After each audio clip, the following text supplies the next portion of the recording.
अब आप कहिएगा आप अपने हो गए, ऐसी बात करते हैं दर साहब। सुनिए क्या मामला है। करबला के वाकये के बाद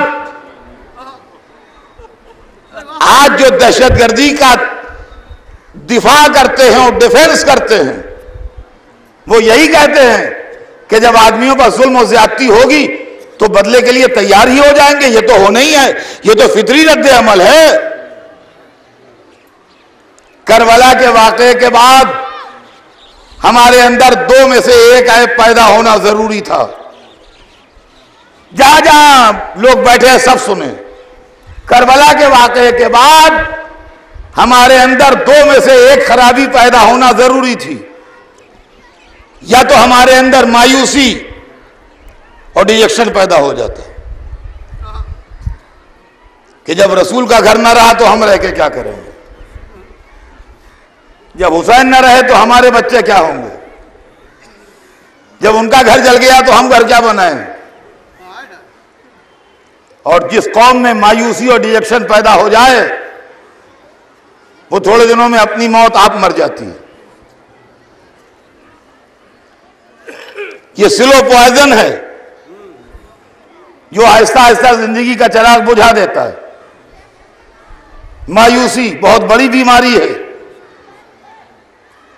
डिजेक्शन बहुत बड़ी बीमारी है। या तो हमारे अंदर मायूसी और डिजेक्शन पैदा हो जाता है तो 100 बरस के अंदर करीब करीब हम सब फना हो जाते हैं, इसलिए कि जिंदगी की दौड़ से अलग हट जाते हैं, गोशानशीन हो जाते हैं और उसी गोशे में मौत आ जाती है। और यह हमारे अंदर रिएक्शन पैदा होता। देखिए दूसरी सिफत, हां हुसैन मार दिया गया, अब किसी को जिंदा रहने का हक नहीं है,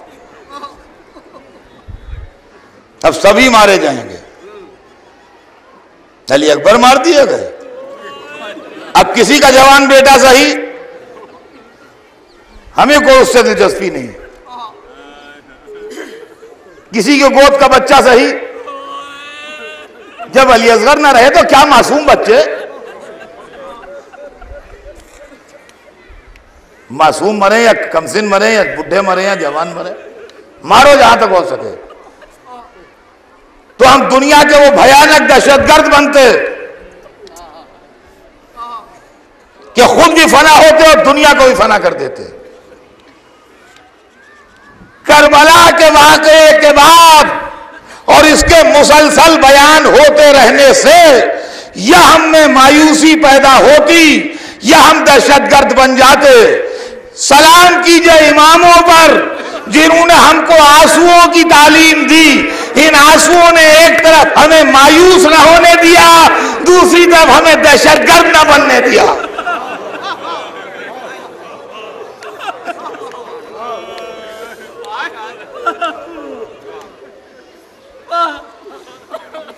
आप जानते हैं शिया क्यों दहशतगर्द नहीं है?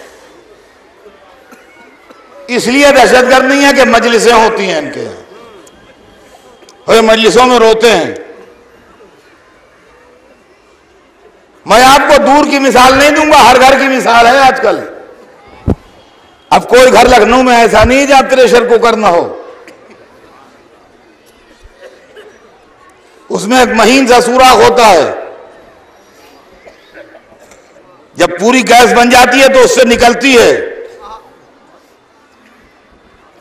आप उस सुराख को लॉक कर दीजिए बिल्कुल और प्रेशर कुकर चढ़ा दीजिए आग पर। थोड़ी देर के बाद जब वो बर्स्ट होगा तो घर का कौन सा हिस्सा ले जाए, कई आदमियों की जान ले जाए, पड़ोस में किसको ले जाए कुछ पता नहीं है। हर घर में खाना पकता है, सब खैरियत रहती है, इसलिए कि गैस जब बढ़ती है तो निकल जाती है। यही मसला आंसुओं का है कि अगर आंसू ना होते और करबला बयान होती, कहां है वो लोग जो कहते हैं मकसद मजलिस रोना नहीं है?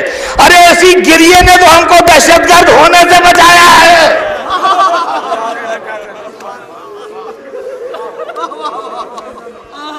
इसी मातम ने हमको बचाया है। पूरा मुहर्रम दहशतगर्दी के खिलाफ मूवमेंट है। आज वही तारीख है जहां से करबला का आगाज हो रहा है।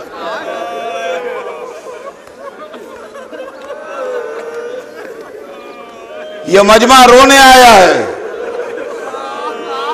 ये मजमा मातम करने आया है। ये मजमा अपने हुसैन के वतन से निकलने की याद मनाने आया है।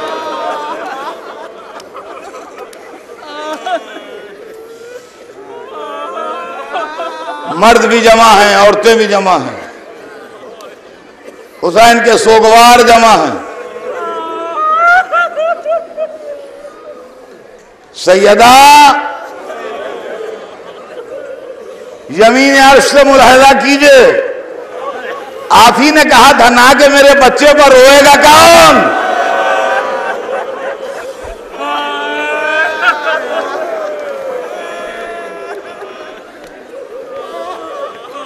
देखिए आपकी कनीजें जमा हैं, देखिए आपके गुलाम जमा हैं, ये सब आपके बच्चे पर रोने के लिए जमा है। आज ये शहादत पर रोने नहीं आए हैं, आज ये इस बात पर रोने आए हैं कि आपके बच्चे से वतन छूट रहा है।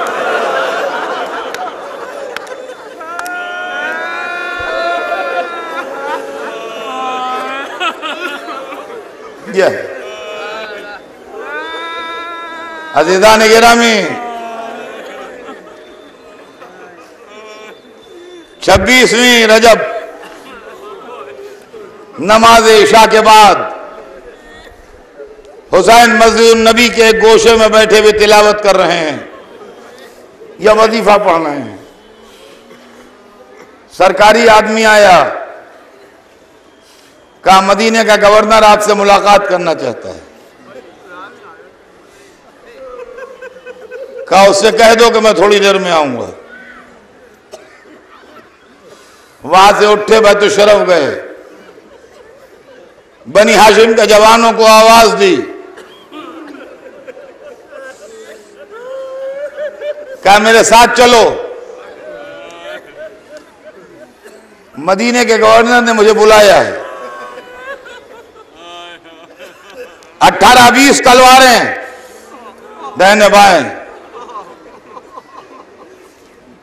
हुसैन दारुल इमारा के दरवाजे तक आए, फरमाया कि सिर्फ मुझे बुलाया है, तुम्हें नहीं बुलाया है, तुम बाहर ठहरो, मैं तन्हा अंदर जाऊंगा, लेकिन अगर मेरी आवाज बुलंद हो तो अंदर दाखिल हो जाना। ये फरमा के इमाम तशरीफ ले गए तन्हा। वहां 2 आदमी बैठे हैं, वलीद जो मदीने का हाकिम है और उसका मुशीर और उसका रिश्तेदार मरवान जो अहले बैत का बेइंतहा दुश्मन है। ये 2 आदमी बैठे हैं। इमाम तशरीफ ले गए, उसने इत्तला दी कि शाम के हाकिम ने अपनी उम्र की मुद्दत पूरी कर ली, यजीद तख्ते इख्तिदार पर बैठ गया है, आपसे बैत चाहता है। हुसैन ने कहा रात के अंधेरे में चुपचुपाते मेरे जैसे आदमी को बैत के लिए तलब करना कुछ मुनासिब नहीं है। जब दिन में तुम सबको बुलाना और शहर भर को जमा करना, उस वक्त मुझे भी बुलाना। उस वक्त फैसला होगा कि हम दोनों में लायक बैत कौन है। यह कह के इमाम ने उठना चाहा, मरवान ने कहा वलीद हुसैन का सर अभी काट ले, अगर ये आज निकल गए तो खून के दरिया में पैर के तुझे जाना पड़ेगा इन तक। बस जैसे ही मरवान ने ये जुमले कहे, वैसे ही एक मर्तबा मिजाज बरहम हुआ आवाज बुलंद हुई, कहा मा तकुल जब न जरका, और बदकिरदार मां के बेटे क्या बक रहा है। आवाज बुलंद हुई। दूसरे सेकंड हुसैन बनी हाशिम की तलवारों के झुरमुट में थे।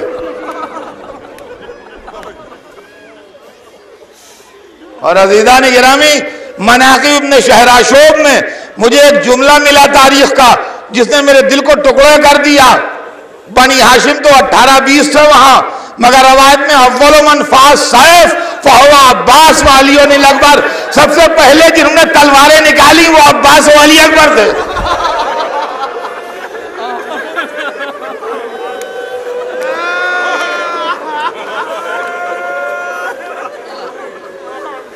अब्बास वाली अकबर।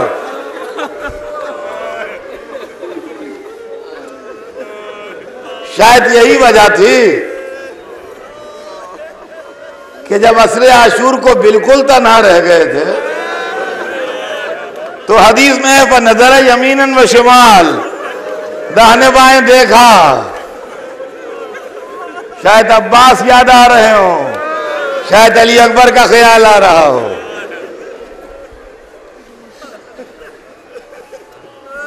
बहुत आसान था कि मरवान और वलीद की लाशें दूसरे लम्हे वहां खून में तड़पती हुई दिखाई दें, कोई मुश्किल न था। मगर मसलहत इमाम ये न थी कि करबला का वाकया इन दो बदकिरदारों का इंतकाम करार पाए। वो लड़ाई जो हक व बातिल के लिए हो रही है वो जाती इंतकाम की लड़ाई बन जाए। इमाम बनी हाशिम की तलवारों के झुरमुट में चले हैं। कल का दिन जो गुजरा 27वीं रजब, बनी हाशिम के जवान सफर की तैयारियां करते रहे। हुसैन एक एक से रुखसत होते रहे। 3 कब्रों पर गए,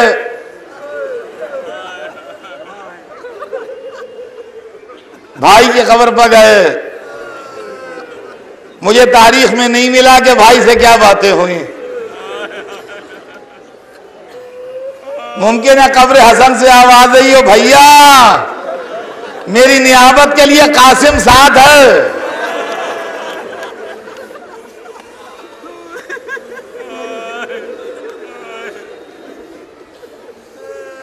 जिस मां ने चक्की पीस के पाला था उसकी लाहट पर गए। अम्मा खुदा हाफिज। मुमकिन है कब्र सैयदा से आवाज आई हो, बेटा मैं नहीं हूं, ज़ैनब है मेरे बदले।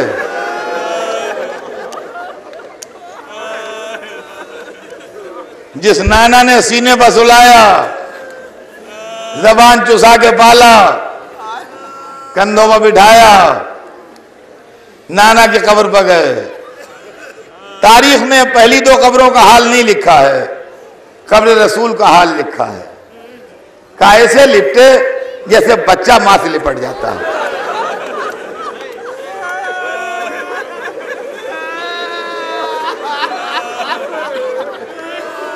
कहा नाना मुझे उम्मत आपके मदीने में रहने नहीं दे रही है।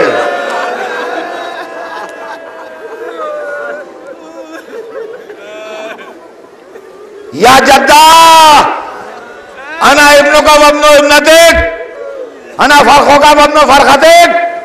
मैं आपका बेटा, आपकी बेटी का बेटा, मैं आपके दिल का टुकड़ा, आपके दिल के टुकड़े का टुकड़ा। रवायत में यह भी है कि ख्वाब आ गया, रसूल ने नवासे को आके शहादत की बशारत दी। कब्र रसूल से विदा हुए। खानदान में 2 बुजुर्ग बीबियां थीं जो जिंदा थी अभी। एक जनाब उम्मुल बनीन मां से मिलने आए, अम्मा खुदा हाफिज।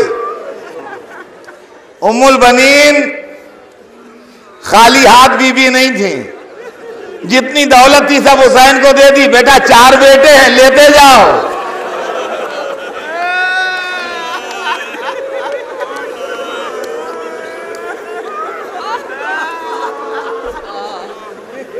लेते जाओ।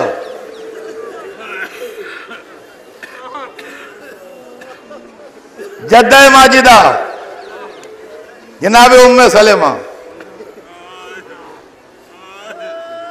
कहा नानी मैं जा रहा हूं। कहा बेटा कहां जा रहे हो? कहा अभी तो मदीने मक्के जा रहा हूं मगर इराक जाऊंगा। बीवी तड़प गई। कहा बेटा इराक ना जा, मैंने तेरे नाना को कहते सुना है कि मेरा हुसैन इराक में मार डालेगा।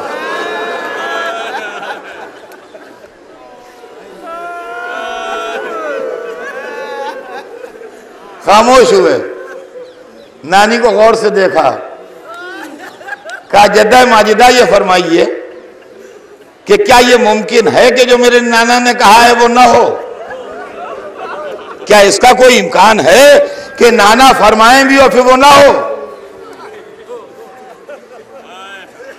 उनकी आंखों से आंसू जारी थे। कहा बेटा तुम्हारे नाना मुझे तुम्हारे मक्तल की खाक दे रहे हैं।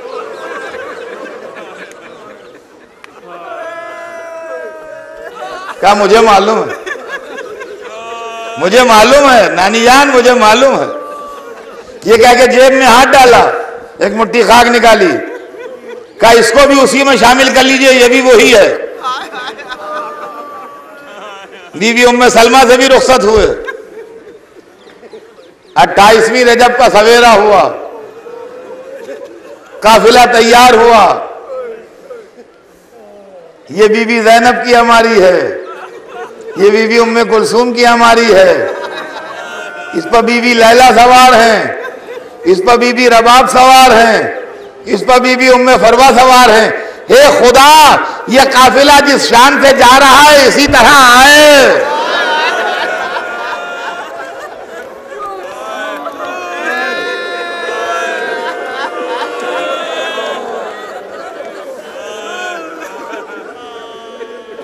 मदीने की गलियां,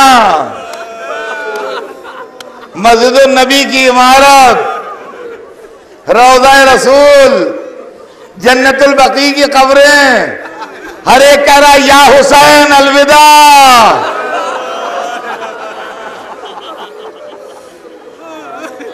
ए हुसैन खुदा हाफिज। अज़ीज़ान गिरामी, 2-3 मिनट मसाइब और पढ़ूंगा कि मजलिस तमाम कर दूंगा। किताबी बातों से ज्यादा मेरा ज़हन सोचता है और सोचने में अजब अजब ख्याल आते हैं कि मैं किसको ज्यादा मजलूम कहूं।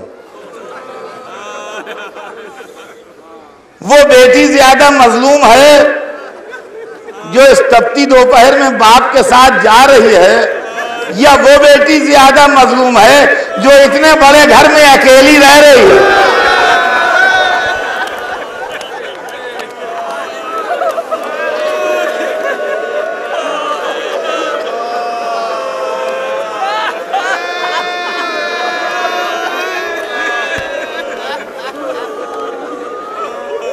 सैयदा का घर वीरान हो गया।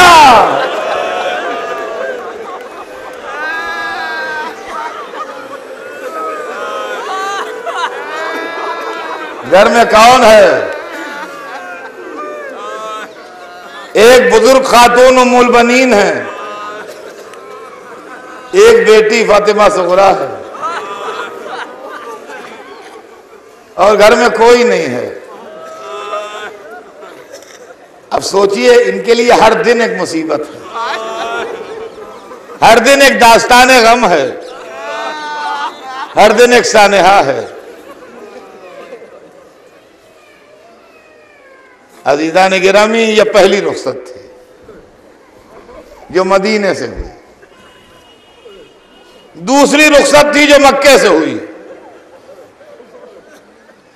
8वीं ज़िलहिज, नमाज ज़ोहर का वक्त।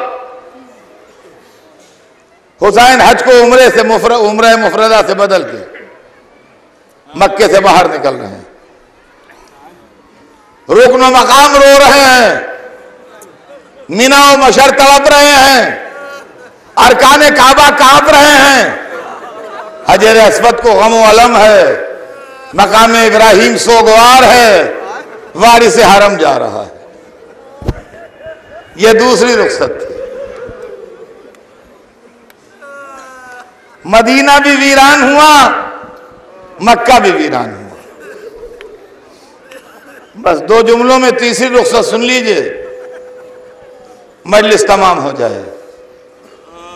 तीसरी रुखसत सुनाऊं आपको। तीसरी रुखसत असरे आशूर को खेमे से थी।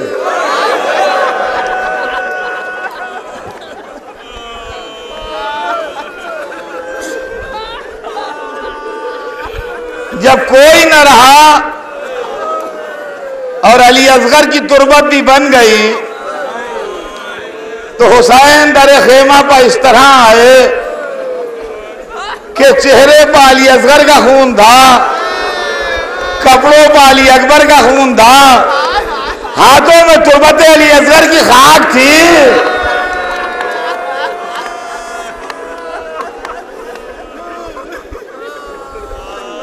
आन के एक एक बीबी का नाम लेके सलाम किया।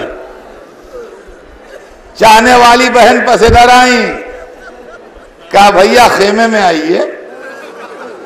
बहन भाई को लेके खेमे में आई। खेमे में दाखिल होके कहा बहन मुझे सईद सज्जाद के पास ले चलो। इमाम से मिलने आया। देर तक बातें होती रहीं, तारीख सुन न सकी।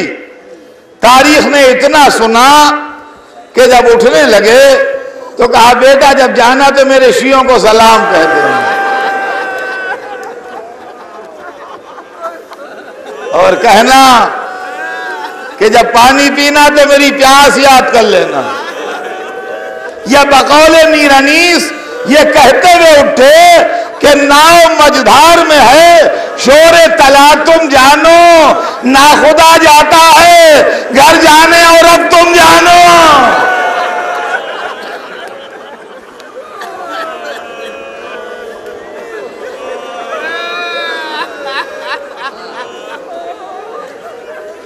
आगे बढ़े। बहन ने कहा भैया आप जा रहे हैं मैं नहीं रोकती, सैदानियों की एक तमन्ना है, इजाजत हो तो अर्ज करूं। फरमाया कहो बहन। क्या ये बीवियां आपको आखिरी बार रुखसत करना चाहती हैं? क्या ये कैसे रुखसत करेंगे? क्या कुछ नहीं, एक हल्का बना लेंगी, आप उसमें आ जाइए, दिल भर के आपको देख लें। बीवियों ने हल्का बनाया, हुसैन हल्के में आए, एक एक के चेहरे पर नजर की, फरमाया मेरे गम में सब्र करना। उसके बाद अम्मामा हाथों वालिया का है, खुदा ने मेरे गम में सब्र दे दे। हल्का टूट गया। अब हुसैन आगे बढ़े तो मीर अनीस कहते बिखराए बाल, अहले हरम साथ साथ थे, पटके में शायदी के सकीना के हाथ थे।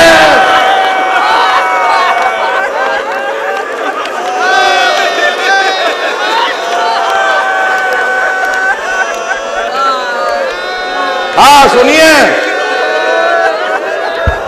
मजलिस तमाम है दोस्तों। आखिरी रुखसत की तस्वीर खिंच जाए अगर वाकईन तो कलेजे टुकड़े हो जाए। जब हुसैन हल्के से निकले तो हुसैन की 7 बहनें थीं। तारीख बताती है हल्के से लेकर दरे खेमा तक यूं गए हैं कि 7 बहनें भाई के गले में बाहें डाले हुए, या हुसैन अलविदा, या हुसैन अलविदा, खुदा हाफिज़, खुदा हाफिज़। दरवाजे पर आए, ज़ैनब ने रखा तामी, सकीना ने दामन छोड़ा, बीवियों ने अलविदा कहा, सवारे दोषे रसूल सवार हो गया, हुसैन घर से चले।